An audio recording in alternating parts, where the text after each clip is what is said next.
Welcome, APEC Googlers and Taipei folks. Welcome to the first APEC Speakers at Google event. I'm Li Fengchen, Taipei site director, and today we are very excited and very honored because we have a distinguished special guest, Winston Fiore. And probably you know, like if you read the internal news about the Winston's inspiring journey, and you probably know some of his background. But let me recap a bit. Winston is a former U.S. Marine and served in Afghanistan and Senegal. And he's now spending a year working 5,000 miles around Southeast Asia, beginning and ending in Singapore. And Winston is about halfway on his trip now, and he already has been to Thailand, Laos, Vietnam, China, Hong Kong, and now in Taiwan. So we'll be very exciting here. He is visiting Taiwan. Yep.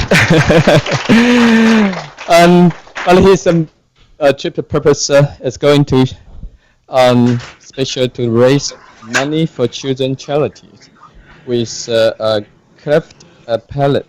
As in Mandarin, it's a 唇腭裂. Yeah, and it's very impressive. He's been done a lot of efforts and to raise the money, and it's very impressive. So, and he also probably would like to share with us his very exciting story in the trip, and also like his experience in using Google tools like Attitude and Google Maps. We just chat on. He has learned. He is using Google Maps for the trip, but he found some bugs. So with that, let's welcome Winston. All right, thank you. I actually have my mic. Great. Can everybody not hear me? Okay. Thank you. What? Oh, good. Thumbs up. What an honor. Hello, Google. I think this is the first time I've presented to more locations than people. It's like, thank you, Li Feng, for that introduction. I appreciate it. As Li Feng mentioned, I am on a 5,000 mile, 8,000 kilometer year-long hike through Southeast Asia, through 8 different countries in Southeast Asia, to raise money for the International Children's Surgical Foundation, which is a charity that provides free facial reconstructive surgeries in developing countries. So I actually started in Singapore on October 3rd, and I walked nearly to Southeast China and then flew to Taipei a couple days ago. So, and then on June 1st, I'll be headed down to Kaohsiung. So that's it in a nutshell. I want to provide just a little bit of background for some of you who might be unfamiliar on the cause of cleft repair, which is primarily what this charity does. So clefts orofacial clefts are a birth defect in which there is an opening in the lip or the palate, the roof of the mouth, which is caused by incomplete development during fetal formation. So it's actually one of the most common birth defects worldwide. 1 or 2 out of every 1,000 kids is born with the clefts. But the good news is it can be treated, and most kids can undergo surgery within their first 18 months, which is good. As far as a cause, there is still no definitive cause that has been outlined by researchers, but there are a number of factors believed to lead to the formation of clefts. So you've got syndromic factors, meaning that the cleft occurs as part of a syndrome. So in this slide, you'll see 2 kids with what's called Stickler syndrome, which is a syndrome that attacks the connective tissue in the body, namely collagen. And so as a result of this syndrome, children are more likely to be born with clefts. You've got genetic factors, so there are a number of genes that have been identified by researchers that are believed to lead to the formation of clefts. And then you've got a whole host of environmental factors, so things such as the mother smoking during pregnancy, use and abuse of illicit drugs, nutritional deficiencies are a big one, what the mother's eating or not getting while she's pregnant, exposures to certain pesticides. These environmental factors are believed to lead to the formation of clefts. They come in a whole set of range of shapes and sizes, as you can see, ranging from some more milder occurrences to a more extreme occurrence. In the last one there, were a cleft just in the soft palate to a cleft occurring both in the soft and hard palate, and then bilaterally on the lips there, which is bad news. So how did I get this idea? How did I get the idea to walk 5,000 miles through a part of the world I'd never been to before to raise money for this small cleft charity? It actually all started in Senegal in 2007, summer of 2007. I deployed with my Marine Corps unit at the time to Senegal for 3 weeks of annual training with the local Senegalese commandos. And Senegal is the most western point in Africa for some of you who are unfamiliar. That's me and my platoon. I was embedded with a mortar platoon at the time, and this is a photo of us with our Senegalese counterparts. But it was my first time in that part of the world. I'd never been to Africa. I'd never been to a developing country before, and it was an absolutely amazing experience. All sorts of culture shock, and getting to witness all the local customs. So seeing this would happen all the time. We'd get like a 5-minute break in training, and before we could turn around, the Senegalese commandos would be huddled up, brewing this tea, drinking it. They'd invite us over. There's even a specific sipping sound that we were expected to make as a sign of politeness. Men holding hands in that part of the world, it's just a sign of friendship, but coming from Indiana, it wasn't something I was used to seeing every day. Come mealtime, all the Senegalese would huddle around a collective dish of food and eat out of it together, as opposed to individual plates and that type of individual approach that we have in the States. So getting to witness all of these local customs and this local culture was a tremendous experience, and really made me realize how little of the world I had seen and how much more of it I wanted to see. So I decided then and there that I wanted to dedicate 1 year to traveling a part of the world I'd never been to before. And I wanted to do so on foot so that I could hopefully connect with locals as I had in Senegal. That being said, it wasn't uncommon for us to see women carrying these huge jugs of water on their heads from water pumps that were miles and miles away from their villages just to bring drinking water into their homes. Kids dressed in rags digging through piles of trash, just really, really sad stuff. And so I decided that if I was going to spend 1 year walking, that I could potentially tie in a good cause and potentially walk for a cause and walk to help out in some way.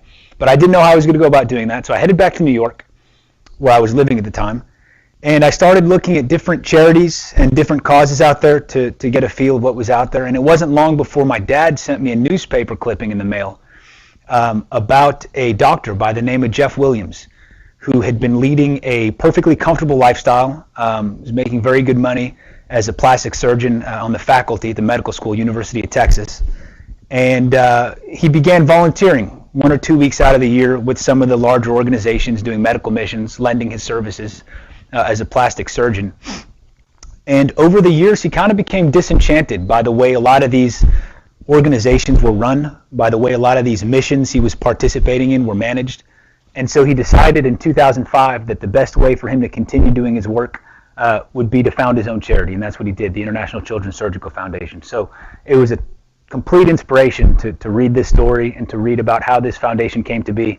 But what really spoke to me was the work that they were doing, the cause of cleft repair, which is not something I knew a lot about. And so I want to take a couple minutes to go over some of the complications associated with clefts and talk a little bit about what it is these kids have to live with every day. So one of the earliest things to occur for a baby with a cleft are difficulties feeding. So if a child has a cleft lip, they often can't form a proper seal around the bottle or around the nipple.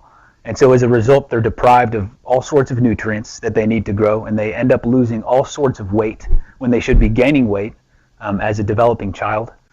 You've got hearing complications. Clefts will often affect what's called the eustachian tube, which regulates the fluid in and out of the middle ear. So what happens a lot of times is these kids will get a buildup of fluid in their ear, which, if it isn't drained, can become infected. And if that infection isn't addressed, it can lead to permanent hearing loss. So in this slide is a 3-year-old Chinese girl who was actually adopted by a family in the States. When they adopted her, she had a cleft, which they had repaired, which is great. But she also had 2 permanently ruptured eardrums from a dual ear infection that had persisted for 2 years without treatment. And then you've got speaking complications. Obviously, clefts affect the mouth and can lead to all sorts of dental deformities, and kids have speech impediments as a result of that. And also, if a child with a cleft has experienced hearing loss, they often can't hear the sounds their own mouths are making, and have difficulty speaking as a result of that as well. And then lastly, and this is hands down the complication that spoke to me the most, and those are all of the social complications associated with clefts. It can be hard enough for kids without a facial deformity to make friends growing up, at school, on the playground. But you can just imagine how nearly impossible it is to have a normal social life when you're having to live with something like this. These kids are often kept from attending school. They can't find jobs when they're older. They can't raise a family because they're considered undesirable. And what I really liked about this cause is it's such a relatively small amount of money and a short amount of time, a couple hours of a surgeon's time, is all it takes to completely turn these kids' lives around, which really appealed to me. So I want to talk a little bit about this charity in particular because, as some of you may know, there are actually several charities that tackle this work of cleft repair, a lot of big names out there. And so you might be wondering why I chose to stick with a lesser-known charity. So I want to talk about some of the things ICSF does differently that made me want to get behind them as opposed to some of the other charities.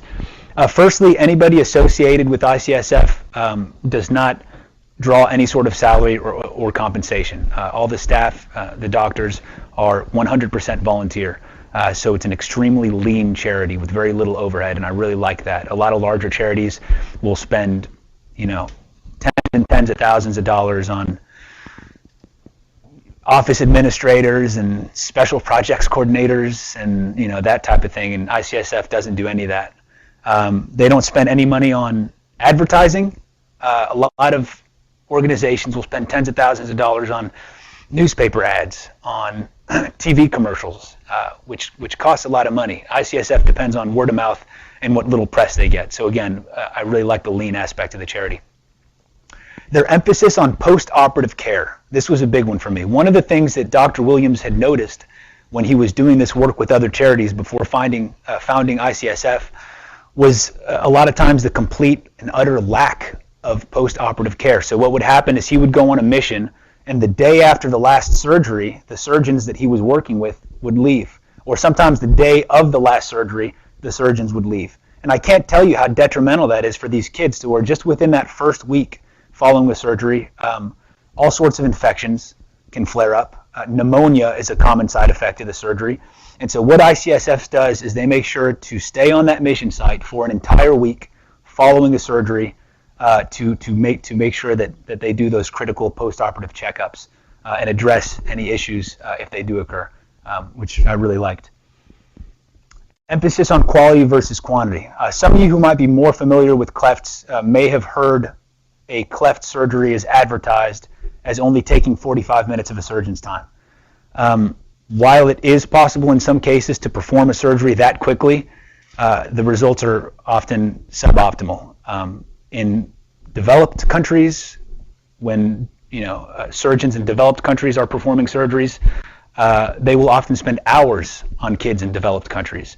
But for whatever reason, when these medical teams and these volunteer teams go to the third world to perform surgeries, they just rush through them a lot of times and don't do a top-notch surgery. And what I really liked about ICSF is they make sure they don't believe that kids in the developing world are any less deserving of a top-notch surgery, and they spend just as much time on these kids as doctors in the developed world do, which I liked. Emphasis on training local doctors. What happens a lot of times is medical teams will go to a part of the world and they'll do a medical mission, spend a week or two there, and then get up and leave and never ever come back. So there's absolutely no follow-through. And they claim to be training, to emphasize training local doctors, but when you're only somewhere for a couple weeks and never returning, how much training is really getting done. So what I liked about ICSF is they return to the same mission sites at least once a year to ensure that continuity in training over the years, which is important. And then lastly, ICSF tackles a lot of the more complicated facial deformities, the surgeries for more complicated facial deformities that other medical groups won't touch, either because they don't have the expertise, or they don't have the training, or they don't have the time. And I'm going to show you a couple examples of that. This was a 26-year-old Kenyan girl, suffered from something called orbital plexiform neurofibromatosis. She was turned down time and time again by volunteer teams coming through Kenya because they simply didn't have the expertise or the time to tackle this surgery. So it wasn't until ICSF came around and was able to perform the surgery that her treatment was finally able to be successful. This is a 26-year-old Pakistani man, suffered from facial plexiform neurofibromatosis, commonly known as elephant man syndrome. Actually suffered so extensively that he attempted to end his life on 2 different occasions. The problem in his case is that there weren't any surgeons in Pakistan who had the training to perform this surgery, because it's a very intricate surgery, and not a lot of surgeons will do it because they don't have the know-how. So it wasn't until ICSF came around and performed the 7-hour surgery that he was finally able to get a new start. This is a 19-year-old Peruvian girl, suffered from congenital fibrolipoma. This is a particular deformity because what happens with this is, while there is obviously an initial surgery that's required, there's also a follow-up surgery that's required a year later in order for the treatment to be successful. So she was actually treated unsuccessfully on 4 different occasions by various medical teams coming, because what would happen is they would come, perform the initial surgery, and never return. And so it wasn't until ICSF came to Peru, re-performed the initial surgery, and was able to return a year later for that critical follow-up surgery that her treatment was finally able to be successful. This was a 3-year-old Chinese girl, suffered from a very rare cleft called a Tessier number 4 bilateral oroocular cleft. The problem in her case was similar to the Pakistani man, where there just weren't any doctors in the area who had experience with this particular cleft, because it is so rare and because it is such a lengthy surgery. So it wasn't until a nearby hospital in the city of Nanjing contacted ICSF that they were able to come and perform the 9-hour surgery that was witnessed by 20 local doctors, that her treatment was finally able to be successful. And then lastly, burn victims. This was a 6-year-old Filipino girl. Burn victims get left by the wayside time and time again because the surgeries require a little bit more expertise, take a little bit longer. And this is actually kind of a dramatic case because it's a facial surgery, but a lot of times burn victims will have extreme burns on their limbs. So for example, I was fortunate enough to get to go to one of ICSF's missions that they do every August in Lima at the Children's Hospital there. And there was a young boy there who had an extreme burn on his arm, and because of the burn, he actually had a web that connected his bicep to his forearm and a second web that connected his thumb to his wrist. And so he had very little mobility in his arm. And so what you do is perform what's called a Z-plasty, where you rearrange the skin flaps, and all of a sudden you have mobility. The kid can play sports, and that type of thing. Unfortunately, if you were to take a before and after picture, it wouldn't look any better. And so a lot of times burn victims just aren't a very sexy cause. And so not a lot of charities address that and help burn victims. It's not like clefts where all of a sudden the kid has a new face and can smile afterwards and everybody gets that warm and fuzzy. Burn victims, it's not always so glorious, but it's no less important. So again, ICSF makes sure to treat any kid that can be treated, including burn victims, including some of the more complicated deformities, and I really like that about this charity. That's the end of the slideshow. I do want to go over the website a little bit. Thanks, Homer. Oh, questions. We'll go to that later. Joyce put together a little, she Google-fied the entire slide. Yeah, exactly. Okay, so this is the website. This is kind of the hub for the entire project, smiletrek.org. And can you scroll down a little bit, Homer? So as you can see, I try to maintain a blog with photos, Picasso albums, and so if people want to keep up to date on what's going on, it's a good place to follow the progress. The next tab. Okay, so this is the route. Oh, actually, scroll down a little bit, Homer, please. Thank you. So I started in Singapore, Didn't quite make it to Fuzhou, which is where I'd wanted to, because my visa had expired and the Chinese charge $100 a day for overstaying your visa. So flew to Taipei, and I'll be heading all the way to Kaohsiung, and then down the Philippines through Palawan, and then Malaysian Borneo, and then back to Singapore. I hope to be back to Singapore no later than late September, early October. Oh, and thanks to Google Latitudes, it's actually you can track my location in real time. So if any of you want to stalk me, you can literally see where I am. You can zoom in and actually see where I am at any given moment, because I've got the latitudes and the GPS on the phone. And so actually my mom will like email me in the morning and she'll zoom in and be like, I can see the little man moving.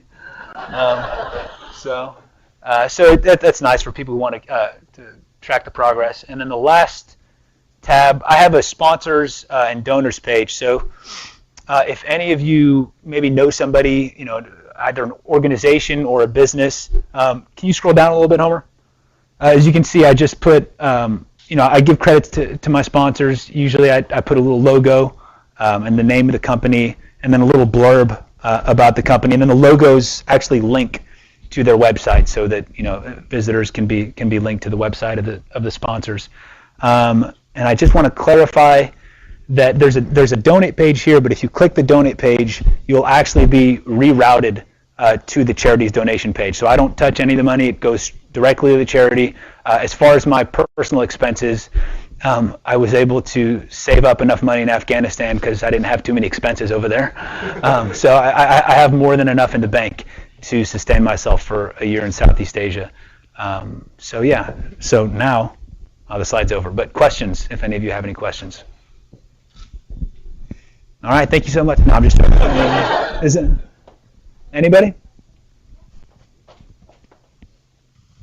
So how many well, I actually have two questions, and one's more out of curiosity. But A, how many doctors do you have in your network? And then B, does your phone last all day in terms of battery life? I have a second battery, but it actually does.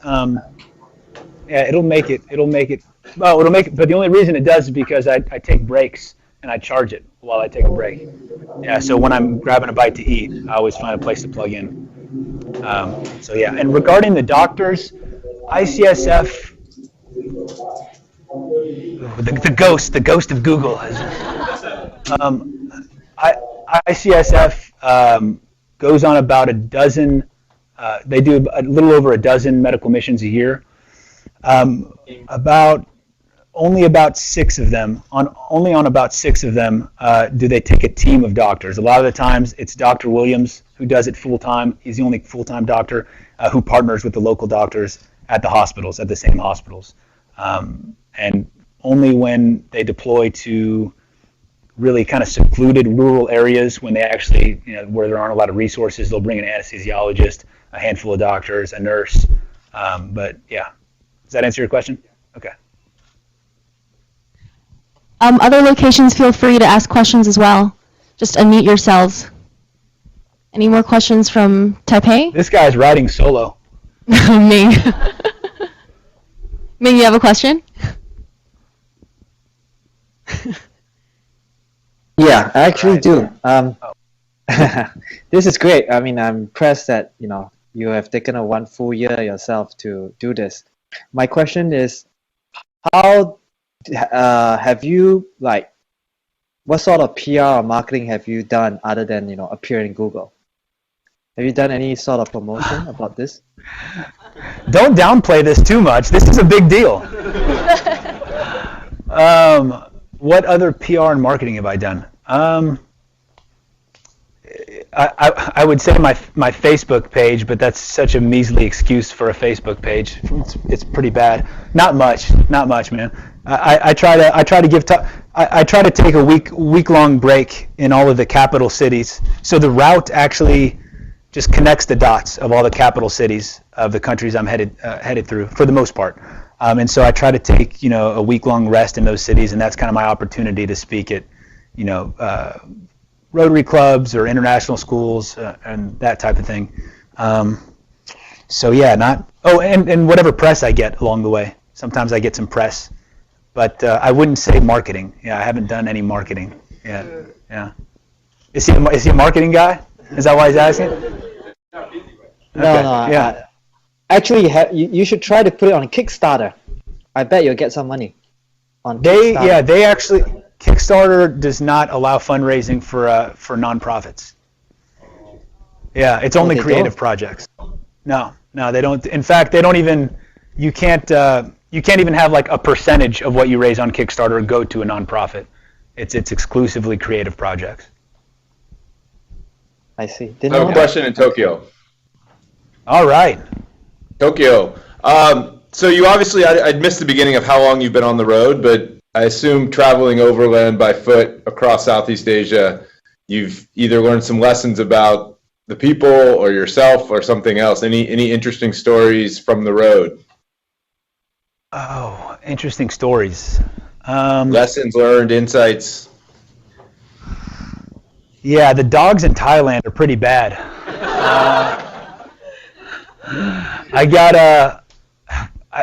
There's so many strays, and it's the first thing that comes to mind as something out of the blue. And it had a pack of stray dogs had run up on me on my last day before getting into Bangkok at night, and one of them bit me and broke the skin, and I ended up. I had to go to get all the vaccinations, and it was like set me back $300. It was bad news. So I've learned to stay away from the strays. And then like my umbrella became like a dog repellent stick after that. Yeah, I need to have more of these like spirit question answers ready. These like introspective answers ready. Nothing comes to mind as far as like.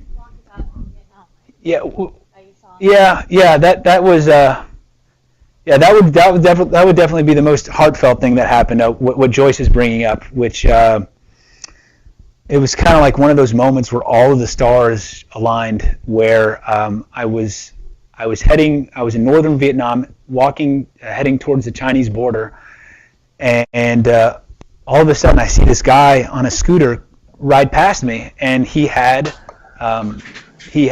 FPN, facial plexiform neurofibromatosis, the elephant man syndrome, like in the slide I showed you, and it was a pretty severe case of it. And I knew that this was something that ICSF tackled and that they addressed. And luckily, he actually stopped at a fish market behind me. And I'm hoping this story will charm you because it involves Google Translate. And at that moment, I realized, I put two and two together and realized that it just so happened that one of ICSF's annual missions is at the Children's Hospital in Haiphong, which is a city that was less than 100 miles north of where I was, that I was going to be passing through. And it was going to be a couple months from then. So I turn around and like pretend that I'm browsing the fish market. I've got like my suit on and like, totally fit in. And then I open Google Translate in my phone and, I type in something to the extent of like, hey, would you be interested in a free surgery? And he was interested, and we had a couple back and forths, and I relayed some more details to him, and got his information, got his phone number, and made it up to Haiphong, and sat down with the doctor there that ICSF works with, and they were able to, he was able to show up. I recently learned a couple days ago, the mission was about a week ago, that there was actually a greater than usual turnout this year. So there were actually more children than could be cared for. And children are the priority. ICSF actually prioritizes children first. Shame on them.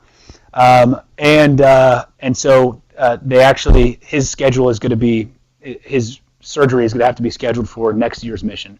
But ICSF already agreed to spend an additional week at that particular mission to make sure that they can get through all the surgeries next year. So unfortunately, he didn't get treated this time around, but he will next May. But does that answer your question? Is he still there? Yeah, they're still there. Yeah. Okay. I think Singapore has a question next. Singapore? Hi, Winston. Hi. So this is Celine. We have communicated by email. Nice to see you.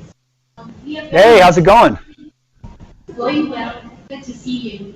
We look forward to meeting you when you're here in Singapore. Thank you. So it's Celine? Okay. Winston, I have two questions. One is, how involved are you in how the money you're collecting is being spent by the foundation? I'm sure you trust their expertise, but have you given them some guidance in terms of how soon you want that money to be utilized?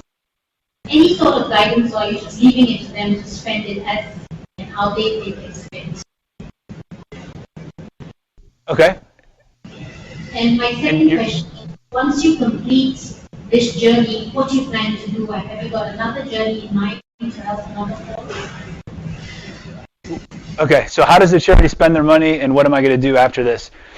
So the money goes directly to the charity. So they're actually, it's not like I'm going to give them one big lump sum at the end and then tell them to have fun. It's been being allocated to them every time somebody makes a donation. As far as how they spend it, the majority, almost all of their spending, is actually on the plane tickets is on transportation to get the doctors on the mission site. The second greatest expense are all of the medical expenses. So the surgeries are 100% free to the patients, and that means that ICSF picks up the tab for the oxygen tanks, all of the medicine that goes along with the surgeries, all of the stitches, the sutures. The hospitals that they partner with a lot of times will let them have the operating room for free, which is great. That's one less expense. And sometimes they, if a patient lives kind of far out from where the mission takes place, ICSF will pick up the tab for their transportation and make sure that they get there. And after that, it's very little. That's really the meat and potatoes of how they spend their money. As far as where they stay, because they return to the same mission sites and have those local connections, a lot of times they're put up by, like the mission I went to in Lima, he stays with the doctors in the home of the doctors that he works with. So he stayed with one of the doctors that he's been working with ever since that mission kicked off 12 years ago.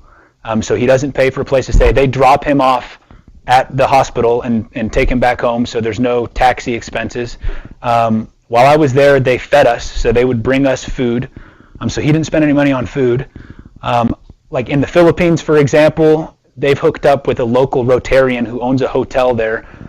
So he's put up by Rotarians when he goes there. So it's only in a few cases that he actually has to spend money on a place to stay. And yeah, as far as the overhead at home, it's literally, the office is literally like the basement of the Idaho home in Boise, Idaho.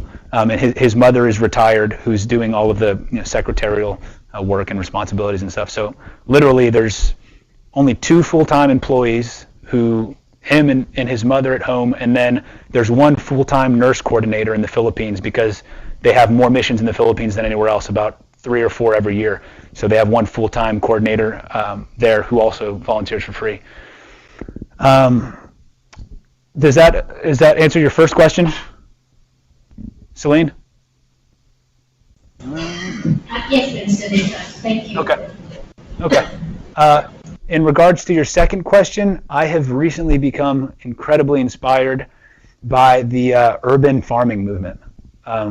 Totally under the spell of urban farming these days. And I'd like to explore that as much as possible when I get back. I want to learn as much about urban culture, agriculture as possible. So urban farming is the practice of using untraditional spaces to grow food. So like, growing food on your rooftop, which is a space that would otherwise go to waste, but which is a great space to grow food a lot of times. Farming fish in your basement. That type of thing. And so using all this space that is not going to use to grow food, and the more I research it, the more inspired I am. It's absolutely incredible how much food you can grow in such a compact area if you're doing it right. It's all about high efficient yields and hydroponics, and it's very, very interesting to me. So So I hope to learn as much about that as possible, and I hope to make that the next chapter of my life. Definitely not going to be doing any walking after this anytime soon. So, any other questions? Oh yeah, I forgot about the rig. So this is my home. It has been since I kicked off in October. So I have everything I need here. I have. Oh yeah. Okay. I have my tent, which weighs about 2 pounds. Inflatable sleeping mattress, sleeping bag. I can carry up to 4 liters of water, and then some miscellaneous electronics, and I actually carry a MacBook Air in the back. Yeah, this is it. It's really basic.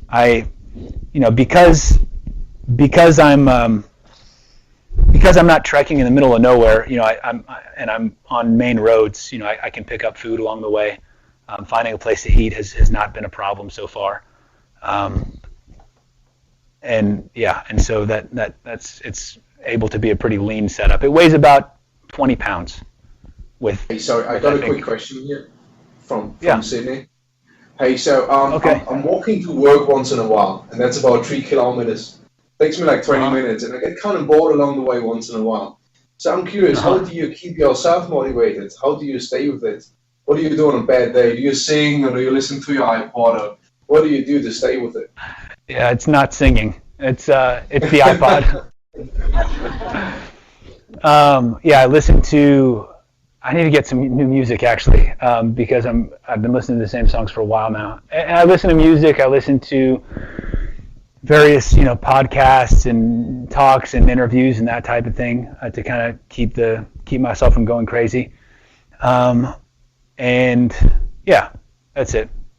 Do you have days when you feel like you would like to throw it all away? When you feel like you just want to stop and go home? Well, the nice thing about it hasn't reached that point. I mean, if there is a day where I'm just excessively exhausted or something, then I can just rest for a day and then start the next day. So it's nothing. There hasn't been any major incident that just makes me want to drop pack and get on a plane. Apart from the dogs in Thailand. Yeah, those dogs. Yeah. Thanks. Yeah. Any more questions? Hyderabad. You seem to be spending nights camping. You have your own little house. You set up and sleep, and you're obviously not in wilderness. Most of Southeast Asia is extremely populated. Morning, evening, night, you will always have somebody popping by. How do you manage that? Yeah, that's definitely an understatement. This place is very populated. How do I manage so many people? Is that your question? No, when you're sleeping, obviously, like it's not like there's a campground which is protected, all that kind of stuff. Yeah. It can. Well, I did a lot of camping in Malaysia for the first part of the trip because guest houses and hotels were still kind of too pricey. And then once I got into Thailand, guest houses started to be like, $10 or less a night. And for that amount of money, it's not worth not staying in a guest house. Like you've got air conditioning so your socks can dry. You've got, you can take a shower. The list goes on of advantages of not camping. But when I do camp, I try to find a more secluded spot where dogs aren't barking or roosters aren't crowing. Or like I remember in Malaysia, it's physically impossible to be anywhere where you're not within earshot of a mosque. And so at like 5:30 in the morning, you get woken up by the prayers, And so, yeah. So have you considered staying with people? I mean, in Hyderabad, you're welcome to stay at my place if you happen to. Oh, thanks, man. Where is this? India. Hyderabad, okay. India, yeah. However, there are sites like Couchsurfing, etc., where you could just stay with the local who's willing to invite you. That could also be a good way to immerse yourself in the local culture and be able to make a bigger impact. Couchsurfing, huh? I actually I'm a couch surfer myself. I brought my couch surfing host here today for the presentation. Her mother and herself have been very generous in hosting me, putting me up for the week, and I try to couch surf. Couch surfing is more for like when I'm going to pause somewhere in a big city for a week or so. It's a little tougher to coordinate any other time just because I'm never quite sure when I'm going to arrive somewhere when traveling on foot.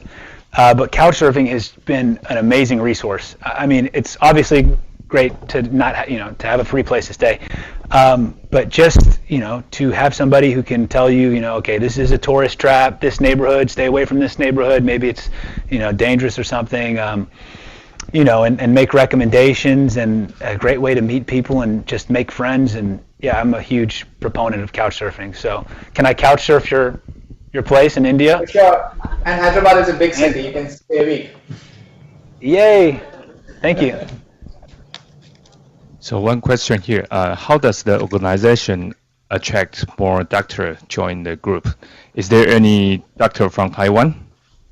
Good question. And the second one is, actually Google has a trip credit who can donate. So if you can contact with someone inside Google who can make that happen, we can probably donate lots of trip credit. Well, this would be the place to do that. Yeah, if you're able to find somebody at Google somewhere who can help you, you should jump on that. Yeah. So if I can just jump in, so Google already has set up gift matching. So if you donate on Winston's website, you can just basically tell Google how much money you've donated, and Google will match whatever you've given already to ICSF. So you might be seeing something from Google if Googlers individually decide to report it on gift matching. Oh, that's great news. That's awesome. Thank you. To answer your question, I'm not sure. I know they don't have any missions in Taiwan, and I don't think any of the doctors that ICSF partners with happen to be Taiwanese. But I'm not 100% sure on that. I can ask and get back to you. And then I think that you had a follow-up question. Oh, it was just about the trip. Yeah. Okay. All right. Actually, the trip credit is different thing for gift matching. So I'm not sure who can help on that. Yeah. Yeah. I wish I knew somebody. Yeah. Any more questions? Sure. Yeah, we have a question in Tokyo. Hello. Hello. I'm just trying to picture how big the problem is. How many people when you get to see while you were traveling with the cleft problem. What I'm trying to say is, if you just can met with the that cleft people with that problem in a random level, I think it's a very big problem, and that should be solved in a more of macro level. That's what I'm thinking.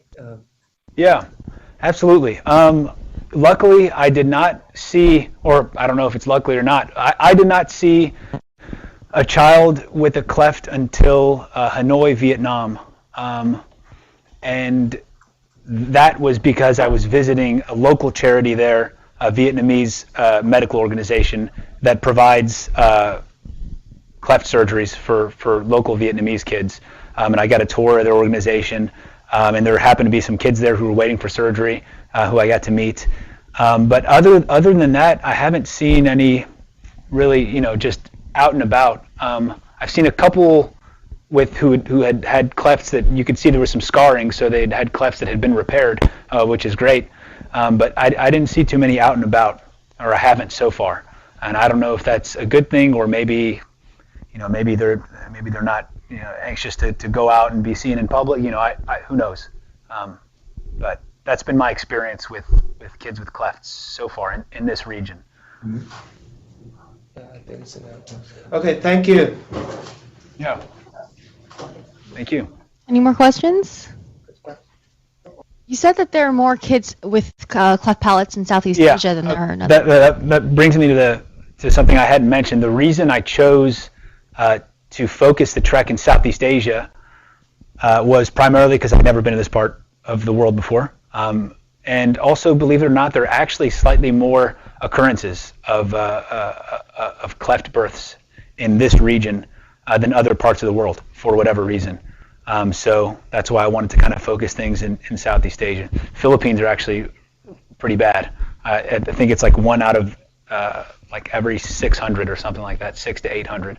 And it just so happens that ICSF has a medical mission going on there in July, and it's going to coincide with me passing through, so I'm going to be able to get to visit the medical mission and hang out there for a couple weeks and get to meet some of the families firsthand, which should be pretty cool. I'll take lots of pictures. All right. Anyone else with questions in other offices? If not, Let's get some fried chicken. Thanks so much, Winston. Thank you. Thank you very much.